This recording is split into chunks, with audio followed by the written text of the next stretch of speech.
Monsieur le commissaire Paul Rouleau fera une déclaration brève. Il ne répondra pas aux questions à la fin de sa déclaration. Le commissaire de la Commission sur l'état d'urgence prendra la parole dans une minute ou deux. Le commissaire ne prendra pas de questions à la fin de sa déclaration. Monsieur le commissaire.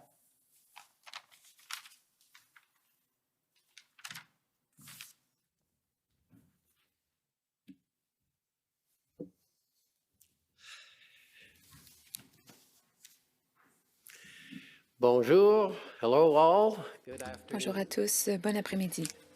Today, I am very pleased to Aujourd'hui, announce that the j'ai le plaisir d'annoncer report of the Public que le Affairs rapport de la Commission sur l'état d'urgence Public Order Emergency Commission has been submitted a été to Parliament. déposé au Parlement. It will soon be available on the Il Commission's sera website. d'ailleurs disponible sur le site Web de la Commission sous peu. Firstly, acknowledge that I am making this statement J'aimerais on the reconnaître que je fais la présente déclaration sur le territoire traditionnel du peuple algonquin Anishinaabe, at the National Archives of dans les locaux Canada, de Bibliothèque et just Archives away Canada, from where many à of the quelques pas, events that led d'où de nombreux événements qui ont mené à l'enquête ont eu lieu. La commission sur l'état d'urgence a été constituée le 25 avril 2022 à la suite de la décision du gouvernement du Canada d'invoquer la loi sur les mesures d'urgence en réponse aux manifestations tenues à Ottawa et ailleurs au Canada en janvier et en février 2022. La commission a été chargée, d'une part, d'examiner les circonstances qui ont mené à la déclaration de l'état d'urgence, ainsi que les mesures prises par le gouvernement pour répondre à l'urgence, et d'autre part, d'en faire rapport. La commission a également été chargée d'examiner, dans la mesure où cela concerne les circonstances de la déclaration d'état d'urgence et les mesures prises pour y faire face, les questions suivantes. L'évolution, les objectifs, les dirigeants, les participants et l'organisation du mouvement des convois, les répercussions du financement intérieur et étranger, y compris les plateformes de sociofinancement, l'incidence, le rôle et les sources de la mésinformation et de la désinformation, notamment le recours aux médias sociaux. Les répercussions des blocages, y compris leur incidence économique. Les interventions de la police et d'autres intervenants avant et après la déclaration. Cette tâche s'est révélée monumentale, particulièrement à la lumière du fait que le rapport devait être terminé dans un délai de moins de 300 jours. Grâce au travail acharné et au dévouement de beaucoup de trop de gens, pour les nommer, c'est avec fierté que je peux vous dire que nous avons mené à bien cette tâche importante qui nous a été confiée par le Parlement, sans compter que nous avons produit un rapport approfondi et complet, tout en respectant le délai établi par la loi. Thanks to the hard work and dedication of Grâce au travail acharné et au dévouement de beaucoup trop de gens pour les nommer, c'est avec fierté que je peux dire que nous avons mené à bien cette tâche importante qui nous a été confiée par le Parlement. Nous avons produit un rapport approfondi et complet tout en respectant le délai établi par la loi. J'ai dit à quelques reprises que la tâche de la Commission est d'abord et avant tout d'amener le gouvernement à rendre compte et par le fait même de renforcer la confiance du public. L'invocation de la loi sur les mesures d'urgence est un événement majeur. Le public a le droit de savoir ce qu'a fait le gouvernement et les raisons pour lesquelles il l'a fait. La Commission a déjà contribué au droit de savoir du public grâce aux audiences publiques. Pendant plus de 30 jours, d'octobre à décembre 2022, la Commission a entendu 76 témoins et 50 experts. De nombreux hauts fonctionnaires ont été interrogés, tant par les avocats de la Commission que par les avocats des 22 partis à qui la Commission a accordé la qualité pour agir aux audiences. Parmi les témoins, il y avait les organisateurs du convoi, des citoyens touchés par les manifestations, des policiers, des fonctionnaires et des élus au niveau municipal et fédéral. Même le premier ministre a témoigné en donnant sa propre version des événements en question. De plus, on a accordé un accès sans précédent à des documents produits par des douzaines d'entités différentes, y compris le gouvernement fédéral. Les avocats de la Commission ont obtenu une attestation de sécurité et ont pu examiner des documents qui étaient autrement classifiés ou protégés par le privilège de la sécurité nationale ou autre privilège d'intérêt public. Pour la 4e fois seulement dans l'histoire du Canada, le gouvernement a renoncé à la confidentialité des renseignements du cabinet à l'égard de documents importants des contributions présentées au cabinet lors de ses délibérations sujet du recours à la loi sur les mesures d'urgence. Environ 28 000 documents ont été transmis aux parties ayant participé aux audiences, dont environ 9 000 ont été produits en preuve. Les audiences ont permis un examen public rare de la prise de décision du gouvernement fédéral, d'autres gouvernements et d'autres organismes gouvernementaux. Des milliers de personnes ont regardé les audiences, lu les transcriptions ainsi qu'examiné les pièces déposées en preuve. Grâce à ces audiences, le public a déjà été exposé à une vaste quantité d'informations. Le public a pu se former ses propres point de vue sur les événements de 2022. Aujourd'hui, avec le dépôt de mon rapport, la Commission contribue à l'obligation de rendre des comptes au public d'une seconde façon, par le détail de mes constatations, conclusions et recommandations concernant les événements en question. Mon rapport compte plus de 2000 pages, réparties en 5 volumes. Il comprend un sommaire, 2 volumes portant sur l'analyse, une description détaillée des activités de la Commission, un rapport résumant plus de 8800 observations reçues dans le cadre de notre processus de consultation publique et l'ensemble des documents d'orientation préparés par des experts pour la Commission. Dans le rapport, je décris les origines du convoi de la liberté. Je conclus qu'il ne s'agissait pas d'une organisation dotée d'un leadership clair. Il s'agissait plutôt d'un mouvement formé de personnes partageant certaines doléances sociales, économiques et politiques, mais ayant aussi d'innombrables points de vue individuels. De nombreuses préoccupations soulevées par les manifestants existaient bien avant la pandémie de COVID-19. Elles tenaient du sentiment d'avoir perdu leur place dans la société canadienne, de sentiments d'aliénation, d'anxiété économique et de perte de confiance à l'égard du gouvernement.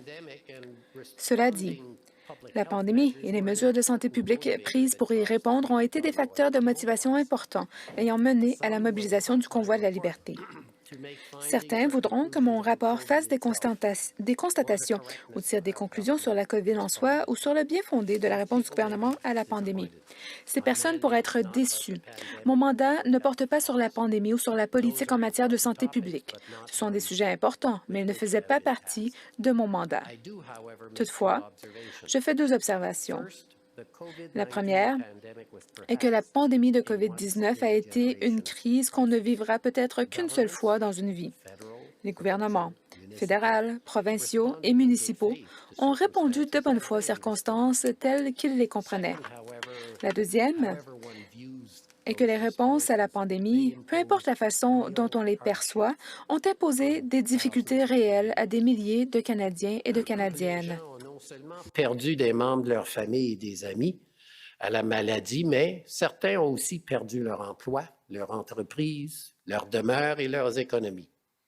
De nombreuses autres personnes, comme les travailleurs de la santé, ont travaillé dans des circonstances extrêmement difficiles.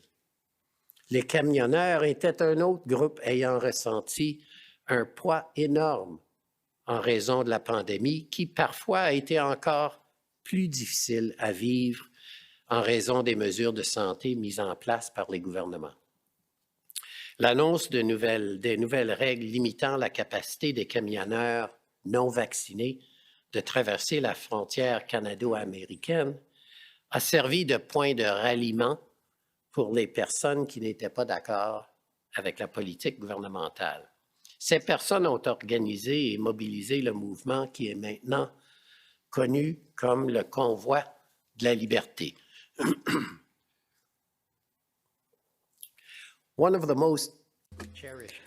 Un des droits les plus chers dont jouissent les Canadiens et les Canadiennes est celui de pouvoir participer à des manifestations politiques. La capacité des individus et des groupes d'exprimer publiquement leur dissidence enrichit notre démocratie et lui donne plus de pouvoir. Il n'est guère surprenant que les mesures de santé imposées par les gouvernements aient causé une certaine forme de manifestation, compte tenu de leur impact sur la vie de la population.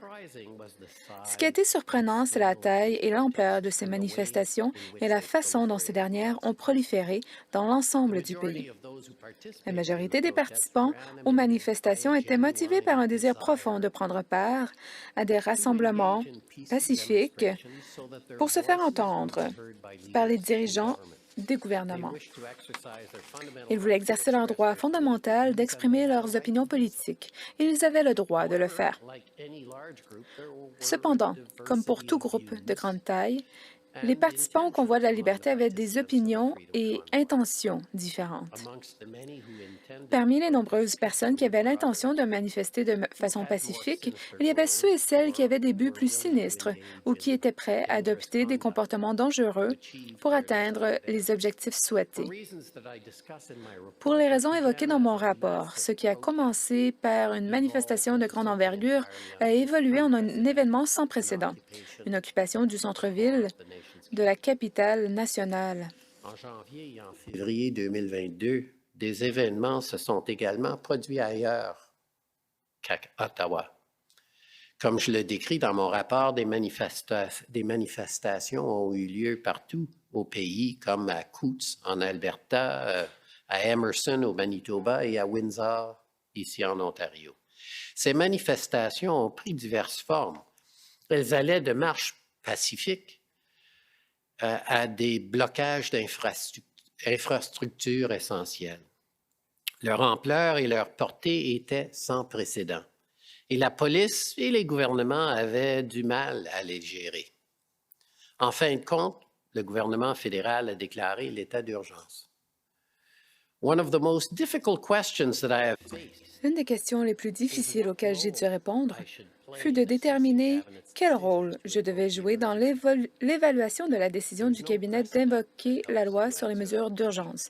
En effet, il n'existe aucun précédent qui aide à répondre à cette question.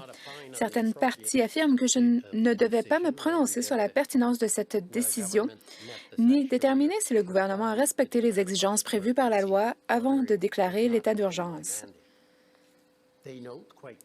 Ces parties indiquent, à juste titre, qu'il revient aux tribunaux de déterminer la légalité des mesures que le gouvernement a prises.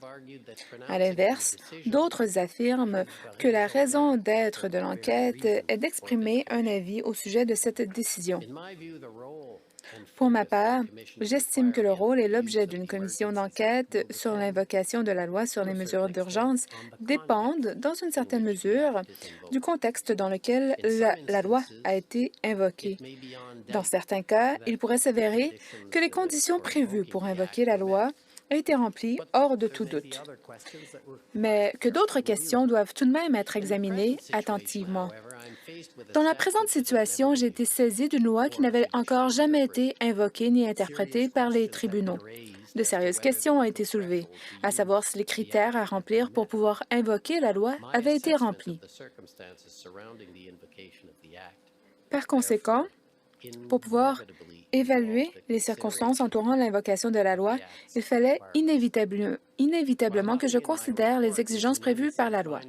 Bien que rien dans mon rapport ne soit contraignant pour les tribunaux qui pourraient être saisis de contestations judiciaires au sujet de l'invocation de la loi, j'ai décidé d'exposer mon propre point de vue sur l'invocation de la loi et les mesures prises en vertu de celle-ci.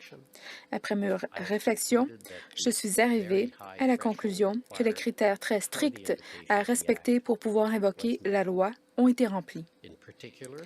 En particulier, pour des raisons que j'expose en détail dans le rapport, j'ai conclu que lorsque la décision a été prise d'invoquer la loi le 14 février 2022, le cabinet avait des motifs raisonnables de croire qu'il existait une crise nationale en raison de menaces pour la sécurité du Canada et que cette crise exigeait de prendre temporairement des mesures spéciales.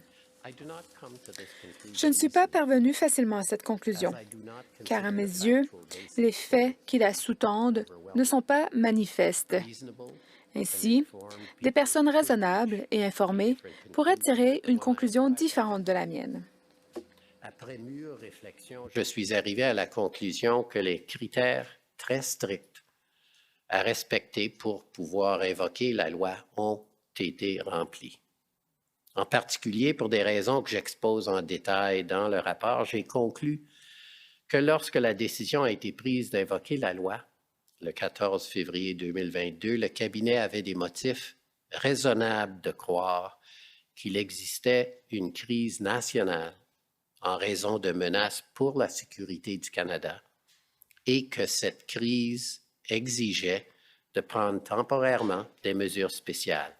Je ne suis pas parvenu facilement à cette conclusion car à mes yeux, les faits qui la sous-tendent ne sont pas manifestes.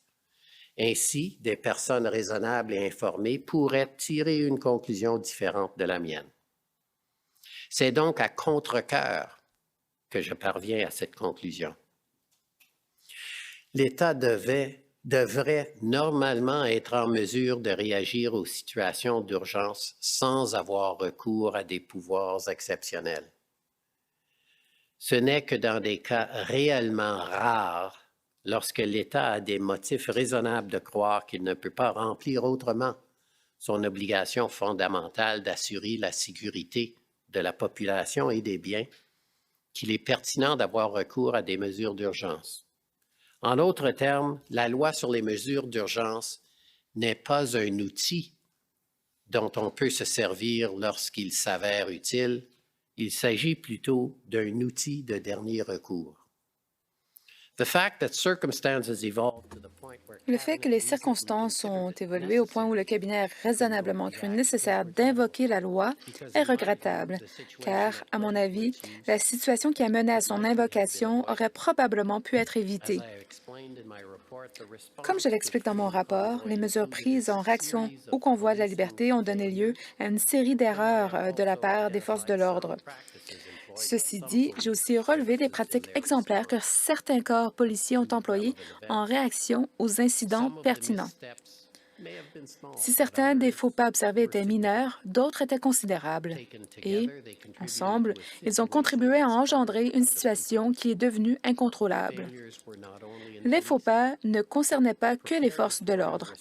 En effet, la préparation et la réaction aux situations menaçantes et d'urgence au sein d'une fédération exigent que tous les paliers de gouvernement ainsi que leurs dirigeants fassent fi de la politique et collaborent pour le bien commun. En janvier et février 2022, cela n'a pas toujours été le cas. Si les corps policiers et les gouvernements avaient mieux anticipé l'ampleur du mécontentement de la population sur le plan politique et social que la pandémie de COVID-19 a exacerbé, et s'ils s'y étaient mieux préparés, en particulier dans le contexte de la désinformation et de la mésinformation si répandue aujourd'hui, et s'ils avaient collaboré efficacement, la réponse à cette situation sans précédent aurait pu être différente. S'ils avaient été mieux préparés, il n'aurait probablement pas été nécessaire d'invoquer la loi sur les mesures d'urgence. L'invocation de la loi en tant que telle, j'émets des conclusions sur la pertinence et l'efficacité des mesures prises en vertu de la loi. Même si j'ai conclu qu'il était légitime pour le gouvernement fédéral d'invoquer la loi, mes conclusions sont plus mitigées en ce qui concerne les mesures que le gouvernement a choisi de prendre. J'ai déterminé que les mesures prises par le gouvernement fédéral étaient pour la plupart pertinentes et efficaces, et qu'elles ont contribué à rétablir l'ordre sans qu'il y ait de perte de vie de blessures graves ni de dommages matériels importants. Toutefois, j'ai également constaté que ces mesures comportaient des lacunes, notamment que le décret sur les mesures économiques d'urgence ne permettait aucun pouvoir discrétionnaire en lien avec le blocage des avoirs, ni de marche à suivre afin que les personnes visées puissent faire débloquer leur avoir une fois qu'elles avaient mis fin à leurs activités illégales. J'ai déterminé que les mesures prises par le gouvernement fédéral étaient, pour la plupart, pertinentes et efficaces et qu'elles ont contribué à rétablir l'ordre sans qu'il y ait de perte de vie, de blessures graves ni de dommages matériels importants. Toutefois, j'ai également constaté que ces mesures comportaient des lacunes, notamment que le décret sur les mesures économiques d'urgence ne permettait aucun pouvoir discrétionnaire en lien avec le blocage des avoirs, ni de marche à suivre claire afin que les personnes visées puissent faire débloquer leurs avoirs une fois qu'elles avaient mis fin à leurs activités illégales. Les aspects du règlement sur les mesures d'urgence qui me préoccupaient, notamment le caractère vague de ces dispositions relatives à l'aménagement des lieux et son impact potentiel sur la liberté de la presse. Mon rapport s'appuie sur les leçons apprises au cours de cette enquête et offre 56 recommandations couvrant 6 grands thèmes: le maintien de l'ordre par la police, la collecte et la coordination du renseignement au palier fédéral, les corridors commerciaux et les infrastructures essentielles, la réforme de la loi sur les mesures d'urgence, les autres questions à approfondir et la responsabilité de rendre compte suite au rapport. Drawing on lessons learned through this inquiry, Mon rapport s'appuie sur les leçons apprises au cours de cette enquête et offre 56 recommandations couvrant 6 grands aspects: le maintien de l'ordre par la police, la collecte et la coordination du renseignement au palier fédéral, les corridors commerciaux et les infrastructures essentielles, la réforme de la loi sur les mesures d'urgence, les autres questions à approfondir, la responsabilité de rendre compte suite au rapport. J'espère que ces recommandations contribueront à résoudre les divers problèmes et questions de nature systématique que j'identifie dans mon rapport. Avant de conclure, j'aimerais formuler quelques commentaires concernant la loi sur les mesures d'urgence en tant que telle. J'ai déjà indiqué qu'il est regrettable que la situation dans l'ensemble du pays se soit détériorée au point où le cabinet a cru devoir, pour des motifs raisonnables, invoquer la loi. Nous pouvons tous espérer ne pas assister de nouveau à la convergence exceptionnelle de tels événements et circonstances. Cependant, même si cela devait se reproduire et qu'une fois encore, les critères très stricts à rencontrer pour pouvoir déclarer l'état d'urgence étaient remplis, les membres du public peuvent tirer un certain confort du fait que la loi prévoit des mesures de protection substantielles. Bien que la loi sur les mesures d'urgence remplace la loi sur les mesures de guerre, ces deux lois sont fort différentes. En effet, la loi sur les mesures d'urgence a été conçue pour permettre de réagir à un éventail beaucoup plus vaste de situations d'urgence. Elle prévoit, de plus, intentionnellement, des mesures de contrôle, des contrepoids et des restrictions afin d'éviter que l'on y ait recours de façon abusive. Quant au type de mesures que le gouvernement peut prendre en cas de crise, il est possible de contester devant les tribunaux le recours à la loi et les mesures adoptées en vertu de celle-ci, qui doivent être conformes à la Charte canadienne des droits et libertés. Le Parlement dispose de pouvoirs étendus pour examiner et contrôler le recours à la loi par l'exécutif. Ainsi, bien que le cabinet puisse déclarer unilatéralement l'état d'urgence, le Parlement peut révoquer cette déclaration à tout moment. Et bien sûr, la création de commissions comme celle-ci est obligatoire. Si les futures commissions sont, comme celle-ci, créées en vertu de la loi sur les enquêtes et, si les responsables peuvent consulter les documents et les renseignements nécessaires, elles garantiront que la conduite du gouvernement fera l'objet d'un examen indépendant valable.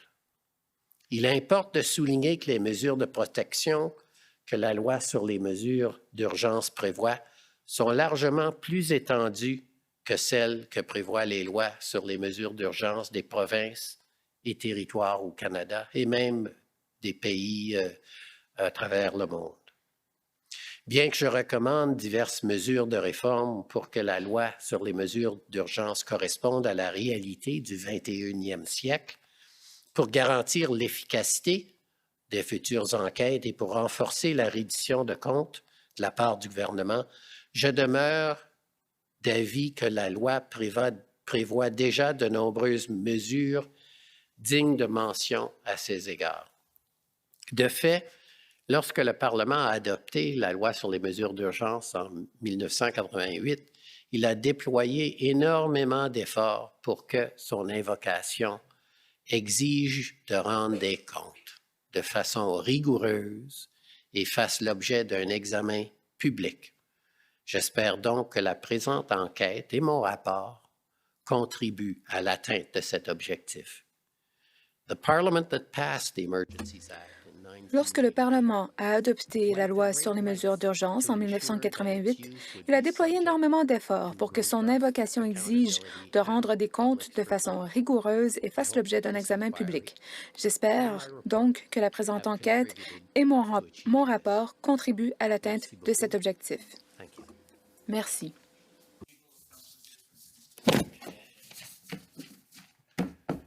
Enjoy the report. Bonne lecture.